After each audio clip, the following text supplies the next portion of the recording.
guys, today I'm going to talk about a very popular topic, and I deal with it on a daily basis with my clients. So it comes to sugar cravings on carnivore diet and intermittent fasting.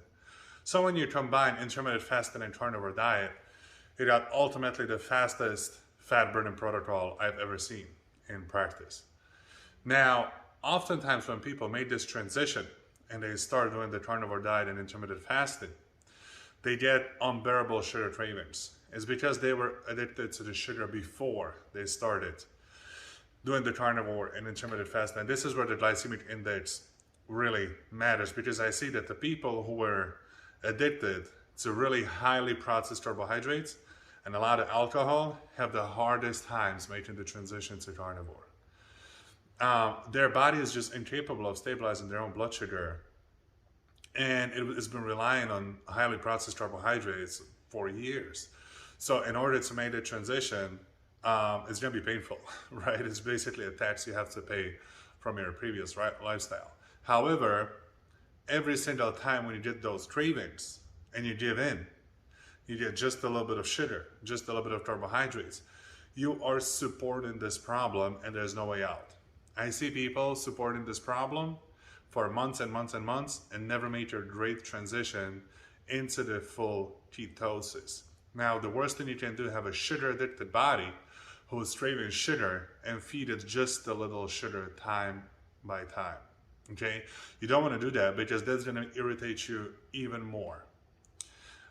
It's like giving a hungry tiger 10 ounces of steak where it can eat 30 pounds, right? So that's basically how your body looks at it. Now, what you want to do is to resist for the first couple of days. Now, when I make a transition from the high carbohydrate diet into the carnivore, my first 3 to 4 days are going to be miserable. I already know that. Okay? But the transition happens fast because I've been practicing it for so long. But a person who hasn't practiced it at all, it might take 7 to 10 days of resisting the carbohydrates and cravings until the body calms down. And it will. I promise you it will. This is not a 1 month thing. This is not a permanent thing that you're always going to be starving. You're going to be craving sugar. You're going to be craving food. Some people might get dizzy, headaches. That some people refer to that as a keto flu. All of that might happen and doesn't have to. It really depends on what state your body is in right now. It's very individual. But at the end of the day, everybody can adapt to the full ketogenic metabolism. Just that's what the human body can do.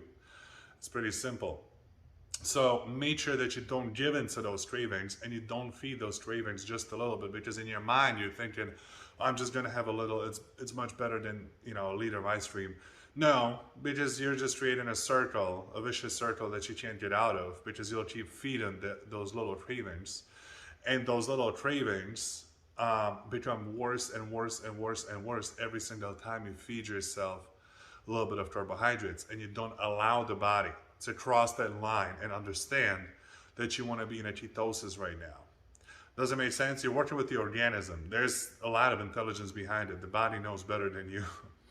So when it's trying to make that transition, you have to let it make the transition. You have to guide it towards that ketogenic metabolism at the moment. All right, guys? So keep that in mind. When you're addicted to the sugar, don't give in to those cravings, and those cravings will go away. If you give in to those cravings and you feed them just a little bit every day, you'll never get rid of them. Thank you for watching. See you later.